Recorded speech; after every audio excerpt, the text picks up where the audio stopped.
Monsieur Saint-Germain, bonjour. Bonjour. Alors, on est ici pour le vernissage à la Belle Bibliothèque, Oui. Richard. Oui. Est-ce que c'est votre premier vernissage à Baie-Saint-Paul ici? À Baie-Saint-Paul, oui. Mais j'ai fait d'autres vernissages.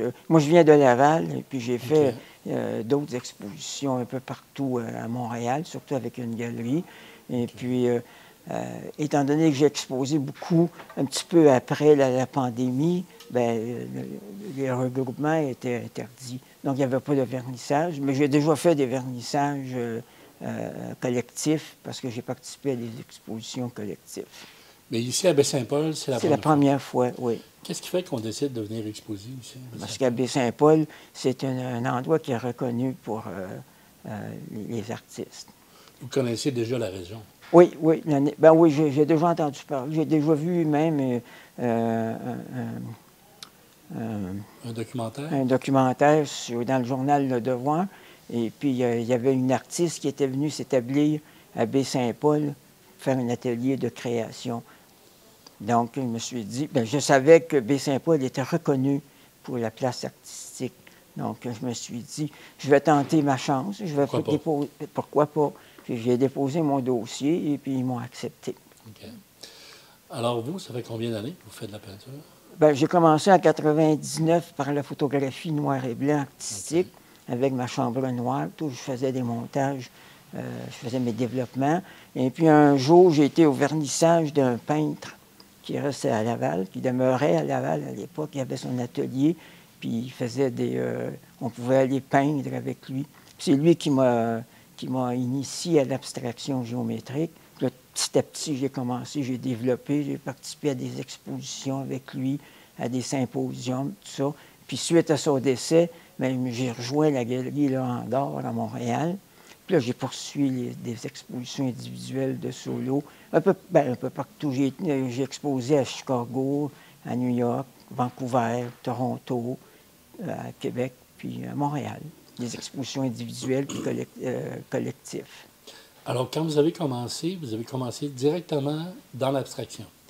Au début, j'ai commencé par faire un petit peu de figuratif, surtout lié avec la divinité grecque. Okay.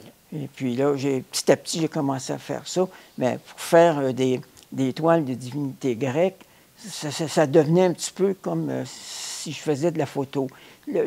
Pourquoi j'ai laissé tomber la photo? Parce que la photo, c'était de la reproduction, finalement. Ouais. Tandis que là, ça devenait comme une reproduction. C'est plus créatif avec la peinture. Oui, la peinture, surtout abstraite. La peinture abstraite, c'est plus créatif, il faut plus réfléchir. C'est pas, en tout cas, moi, mes peintures, c'est pas du n'importe comment. J'utilise un petit peu le rectangle d'or, l'angle d'or. Et puis, je commence par des points un petit peu partout que je trace sur un papier. Je relie mes 3 points, puis la figure apparaît. Puis, à un moment donné, je finis mon dessin. Là, j'ai un dessin abstrait. Là, je transfère ça sur ma toile, puis on y va avec la couleur. Qu'est-ce qui fait qu'on décide de faire l'abstraction? Bien, c'est pour délaisser beaucoup le figuratif. Parce que pour moi, le figuratif, c'est pas que c'est pas bon, c'est beau, j'aime le figuratif. Mais pour moi, le figuratif, c'est une forme, je vous dirais, de reproduction. Là, je ne sais pas si vous allez me faire haïr, là, mais l'abstraction, c'est que tu peux faire ce que tu veux, sans être obligé de faire une maison. Dans le figuratif, une maison, il faut qu'elle soit debout. On ne peut pas faire une maison, puis tourner la toile, puis c'est une maison à l'envers. Tandis qu'avec l'abstraction, la toile, on la fait comme ça, on la regarde, oups, on peut la tourner, on l'agence, on la prépare comme on veut. Ça laisse plus de place à l'imagination. L'imagination. Puis je me suis basé beaucoup au peintre de Kandinsky. Kandinsky, lui, faisait beaucoup d'abstraction. Ouais. Puis un jour, il a passé devant la vitrine de la galerie, puis sa toile avait été placée à l'envers. Mais c'était abstrait. Puis il était très content de ça. Il se disait, ça prouve que c'est de la vraie abstraction. Fait que je me suis dit, tiens, pourquoi est-ce que moi, je m'en irais pas dans de la vraie abstraction? Fait que c'est comme ça que j'ai commencé.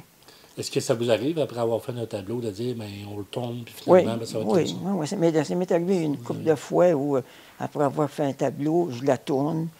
Ma femme m'aide beaucoup là-dessus. Elle va dire, moi, je verrais ça plus de cette façon-là plutôt que de l'autre. Bon, j'essaie ça.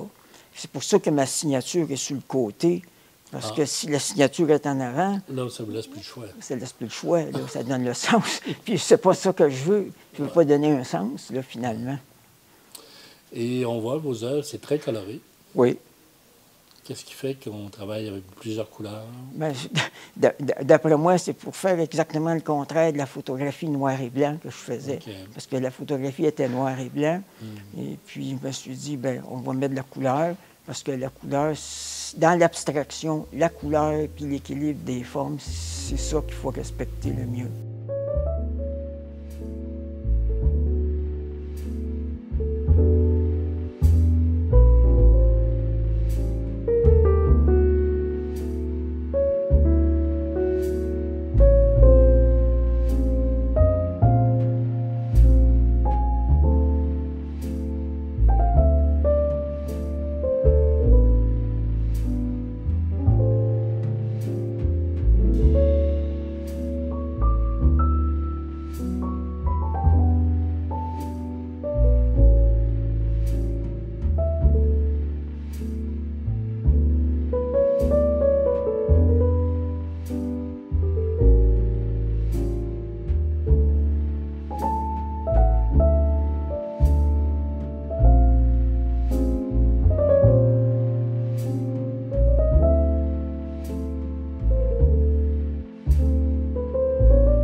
Vous avez parlé un petit peu tantôt du processus. Comment ça se...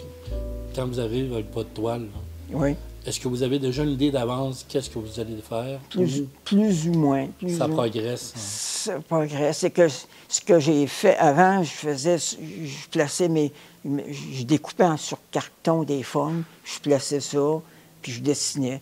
Là, plus tard, je me suis dit, j'ai vu je me souviens plus le nom du théorème, qui disait que si on fait un ensemble de points, puis qu'on les relie 3 par 3 points par 3 points, il y a toujours 2 points de libre. Je dis, tiens, on va faire ça de cette façon-là, puis on va voir ce que ça va donner. Et puis là, je traçais un peu partout sur un papier des points, puis je reliais mes 3 points, tant qu'il y en avait. Puis après ça, je finalisais ça, puis j'aboutissais à une toile. C'est un peu la règle d'or, dans le fond. Ah, bien ça, oui, ça il y a une toile d'ailleurs qui se nomme rectangle d'or. C'est tout des rectangles d'or. Okay. Puis j'ai installé aussi certaines figures avec l'angle d'or, selon le nombre d'or. Je fais des espaces des fois selon le nombre d'or. Ça a été découvert par les Grecs, ça, la Grèce antique. Ça a été découvert par les Grecs. Puis j'ai commencé à travailler ça. Est-ce que ça arrive que vous terminez votre tableau, puis vous regardez, puis vous dites finalement, je suis pas sûr? Ça m'est arrivé. Oui, ça arrive. J'ai des tableaux que j'aime pas, tout simplement. Oui, oui. À ce moment-là, quoi, vous recommencez ou vous je laisse ça là. Non, je laisse ça là. Non, faites un autre. C'est ça. Oui. Vous repartez à zéro. C'est ça. Je repars à zéro avec une nouvelle toile. Parce que vous travaillez à l'acrylique? De l'acrylique, oui. C'est le choix que vous avez fait? Oui. C'est le plus simple, parce qu'à l'huile, ça prend du temps à sécher. À l'acrylique. Ça sent fort aussi. Moins, mais c'est parce que c'est long. L'huile, ça sent fort. Ça sent fort de l'huile. Il faut travailler les diluants et tout ça. Un petit peu, puis Et puis, l'acrylique, ça sèche vite. On nettoie nos pinceaux avec de l'eau. C'est plus simple, c'est commode. C'est plus commode. La toile avance plus vite parce que quand on a terminé une couleur, bien, on prend un autre pinceau, on démarre sur la même toile avec une autre couleur. À l'huile, il faut laisser sécher ça un petit peu. Parce que tu peux pas... Tu pourrais toujours, mais il faut laisser sécher l'huile. C'est plus compliqué un petit peu. Oui, bien, pour moi, en tout cas. Pour d'autres, peut-être pas. Vos inspirations, ça serait quoi, à part Kandinsky? Il y avait Marcel Barbeau, puis il y avait le suprématisme avec Malevich. Ça, j'ai lu là-dessus. Et puis, c'est pas mal d'eux autres que je m'inspire. Et c'est quoi les commentaires que vous recevez de vos tableaux? Ouais, plusieurs disent qu'il y a un équilibre, les couleurs sont belles, de continuer le beau travail. Il y en a qui n'aiment pas ça. Il y en a qui ont dit que... ça dérange? D'après moi, oui. Ça doit déranger. Il y en a qui disent je suis capable d'en faire du pareil. C'est parce que ce que les gens pensent, en tout cas, ça c'est mon idée, ils s'imaginent peut-être que c'est n'importe comment. Mais je ne fais pas ça n'importe comment. Ouais. C'est pensé, c'est réfléchi. Si je fais une forme sur une toile, cette position-là, je ne l'aime pas, je l'enlève. Je la travaille. Je travaille mon tableau. C'est pas de même. C'est pas comme ça, puis ah ouais, donc, non. C'est quelque chose de pensé, de réfléchi. Une gestion un peu de la forme des couleurs aussi. Oui. Vous me dites que vous avez exposé beaucoup à l'extérieur. Oui, à Vancouver, Toronto. Oui. Et au Québec, vous en avez fait beaucoup aussi? Oui, au Québec, j'ai exposé à Québec. Il y avait toujours avec la galerie Le Hangar à Québec, à Montréal, beaucoup à Montréal, à Québec. Et puis, après ça, ben, c'est sorti plus vers Toronto, Vancouver, New York, Chicago, mais Québec, Montréal. Est-ce que vous trouvez dans la création, est-ce que vous trouvez qu'il y a une espèce de progression vers de quoi, ou ça reste à peu près tout le temps? Bien là, c'est que là, ce que je suis en train de développer, c'est ça, justement. Je ne vais pas continuer toujours de cette façon-là. Je vais rester dans l'abstraction. Mais là, ce que j'ai commencé à développer, c'est que... c'est que je prends 4 couleurs que je nomme C0, 1, 2, 3, puis je me fais un tableau. Puis sur ma toile, je numérote mes formes, un coup que c'est dessiné. Puis là, à un moment donné, je dis, OK, la couleur 0 qui correspond à celle que je vais choisir, ça peut être un rouge, un jaune, un vert, un bleu, peu importe. Et puis, je vois avec le binaire. Parce que pour la première forme, je mets un 0, 0, 0, puis le 1 à C0. Puis là, mettons que c'est un rouge. Mais toutes mes formes qui portent le numéro 1, le numéro 6, 8, ils ont la même couleur. Puis je reprends avec la deuxième forme, 0, 0, 1. Là, ça tombe à C1. Là, c'est, mettons, un jaune. Tous les toiles qui portent le numéro 2 ou 7, je mets une autre couleur. Puis je continue de même tout le long. Mais ça, je commence à faire ça. C'est la réflexion, là. C'est une sorte de code, dans le fond, pour un peu vous retrouver dans le processus de création? Une expérience. Okay. J'essaie d'expérimenter ça. M. Saint-Germain, merci. Merci. Puis j'en profite pour vous remercier, la télévision communautaire, puis Carrefour culturel.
Je suis avec Chantal Jean, ici à la Galerie d'art Art et Style pour ton vernissage. Bienvenue, Chantal. Merci. Comment ça va? Ça va bien. Ouais. C'est presque des retrouvailles parce que ça fait un bon petit bout de temps, là, quelques semaines que j'ai remis mes tableaux. Ouais. Et là, c'est ça, là, je suis entourée de moi-même. Qu'est-ce que ça fait? Ça fait drôle? Ça fait... oui. Ouais. Ben, c'est pas ma première... de les voir accrochés, d'abord, ça change la perspective un peu des tableaux. Oui, c'est ça. Ben, c'est pas ma première exposition solo, non. Évidemment. Là, c'est la 15e, mais c'est surtout l'anniversaire. À Baie-Saint-Paul, il n'y en a pas eu beaucoup, d'expositions de Chantal Jean. Non. Tu avais eu une participation au symposium? J'ai eu une participation au symposium, mais j'ai commencé ma première exposition à l'ancien Centre d'art de Baie-Saint-Paul, qui est juste en face. Et c'est la raison pour laquelle j'ai voulu que ce soit ici. Ça, c'est en quelle année? Bien, ça fait 40 ans. Reculé, 40 ans, 1985 à peu près, c'est ça. Et c'était Mme Françoise Labbé qui m'avait donné ma première chance d'exposition. Si on compare ces tableaux, cette première exposition-là... Ah ben là, c'est sûr qu'il y a beaucoup aujourd'hui... On va dire d'évolution, parce que c'était du pastel, c'était des petits formats. Okay. Et aujourd'hui, ce sont de grands formats, comme vous voyez. C'est de l'acrylique? Ce n'était pas de l'acrylique. Aujourd'hui, oui. Aujourd'hui, c'est de l'acrylique sur toile, et avec beaucoup de relief, beaucoup de matière organique, beaucoup de couleurs. Et dans le temps, c'était au pastel. Okay. Il faut commencer. Oui, pourquoi pas? Il faut commencer quelque part. Absolument. Et si on parle de tes tableaux aujourd'hui, bon, on a plusieurs tableaux à l'horizontale, plusieurs tableaux à la verticale. Qu'est-ce qui fait qu'on... Bien, c'est surtout à la verticale, hein, puisque d'ailleurs le titre de l'exposition, le thème, c'est la verticalité. Je vous dirais que c'est symbolique. La verticalité, j'en parle au niveau de l'essence, au niveau du sens de la vie, au niveau de l'absolu, et donc de la recherche du pourquoi on est là, du comment, d'où on s'en va. Et la rivière, pour moi, m'en parlait beaucoup dans ce sens-là. Deux textes m'ont beaucoup marqué. Un texte de Khalil Gibran, La peur, qui parle de la rivière qui s'en va dans l'océan, qui a peur de s'en aller dans l'océan, mais qui finalement se rend compte qu'elle devient l'océan. Et aussi un autre texte, son nom m'échappe tout à coup. En tout cas, le livre est « Seul meurt la peur », où lui parle de, dans le fond, pourquoi on est là, quel est le sens de la vie? C'est être, tout simplement. Être dans la vérité et dans l'amour. Alors, quand on regarde la rivière qui descend et qui, donc, avec de l'eau qui ne recule jamais. Alors, quand on regarde, nous, c'est le temps, ça ne va jamais en arrière, ça va toujours par en avant. Et aussi, je l'ai fait, c'est de l'observation, beaucoup d'observations des rivières en hiver, surtout en hiver, parce qu'avec toutes les glaces qui se forment à tous les jours, à tous les instants, finalement, la rivière change de figure, change à tout moment. Comme nous aussi, on change à tout moment. Alors, il y a beaucoup de similitudes entre la rivière et, je trouve, la vie en général. Et pour ce qui est de être, bien, tous ces animaux que j'ai peints pendant presque 40 ans, qui sont aussi, qui voisinent cette rivière-là, ces animaux-là sont. Alors, ils ne se posent pas de questions comme nous, on se pose des questions. Et je pense que, pour moi, c'était important de montrer comment j'ai découvert, fait cette découverte sur le temps, fait cette découverte sur un peu dompter nos peurs, donc ne plus avoir peur de où est-ce qu'on s'en va, de tout ce questionnement qu'on a, et se dire « soyons ». Comme la rivière est, et où est-ce qu'on s'en va? Ayons pas peur. La rivière, elle y va. Elle ne se pose pas de questions non plus.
Alors, la rivière, les animaux, c'est tes sujets principaux, dans le fond. C'est ce qui t'inspire le plus? Bien, c'est-à-dire que depuis 5 ans, je fais beaucoup la rivière. Et donc, à la verticale, en verticalité. Et les 35 autres années, si on veut, tout en travaillant la rivière, je travaillais aussi les animaux, mais j'ai beaucoup travaillé, surtout au niveau bestiaire, au niveau des oies sauvages, des moutons. Les gens m'ont beaucoup connu au début dans ma carrière par les moutons. En fait, c'est un animal très paisible aussi. Et doux. Les moutons, hein, donc, c'est un peu symbolique de la paix, de la tranquillité, et tout ce qu'on recherche. Hein. Dans le processus créatif, est-ce que tu peins sur place ou tu peins d'après photo? Non, je peins à l'atelier d'après photo. Bien, au début, je peignais d'après photo, c'est-à-dire que j'ai entendu que ce sont des mannequins qui bougent tout le temps, alors qu'ils ne tiennent pas nécessairement. C'est dur de leur demander de rester là sans bouger. Ah, c'est ça. Donc, ça m'aidait à aller chercher différentes attitudes, différentes positions. Mais ça n'a jamais été tel que la photo. Ça n'a jamais été une peinture... c'est une composition qui change. Super réaliste, là, tu sais. J'ai toujours... il y a toujours eu un peu de vérité, si on veut, un peu de ce qui se passait, et en même temps de mon imagination, dans le fond, dans la forme. Et donc, il y a un mélange entre la figuration et l'abstraction dans mes tableaux. Ça a toujours un peu été, mais ça l'est plus aujourd'hui que ça l'était il y a 40 ans. Okay. Quand on regarde les tableaux, on sent comme une texture dans le tableau. Il y a du motif. Oui. C'est fait avec quoi? Il y a beaucoup de reliefs que je fais à l'acrylique. Et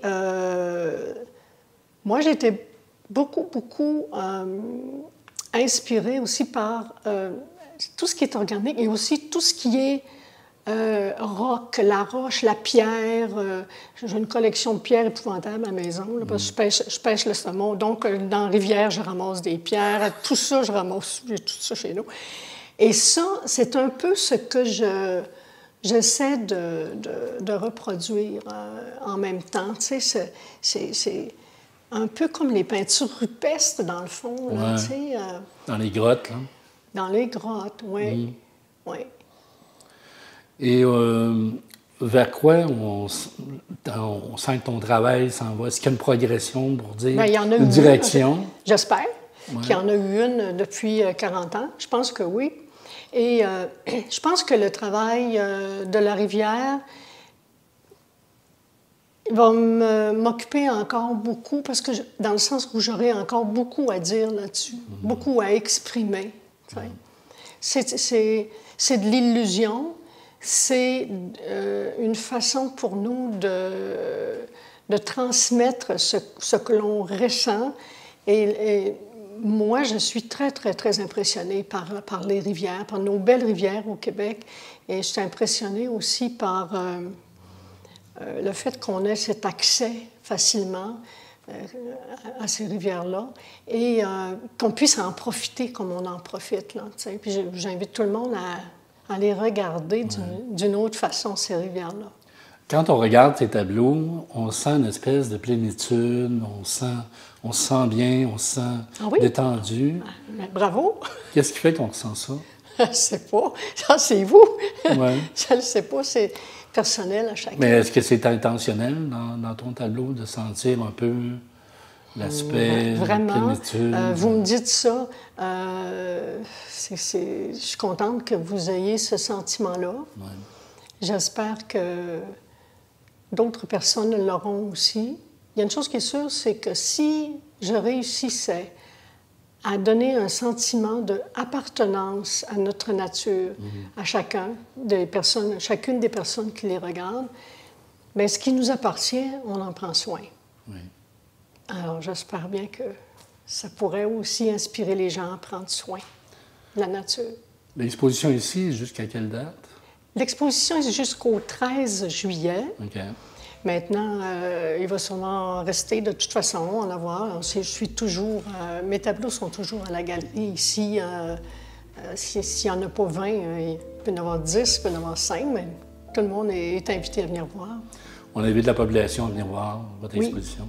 Oui, oui, à venir célébrer ça. C'est quand même 40 ans de carrière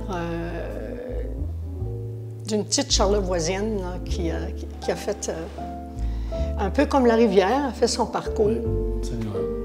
Et je suis revenue comme un saumon. Merci, Chantal Jean. Ça me fait plaisir. C'est vous que je remercie. C'est une belle exposition. Merci.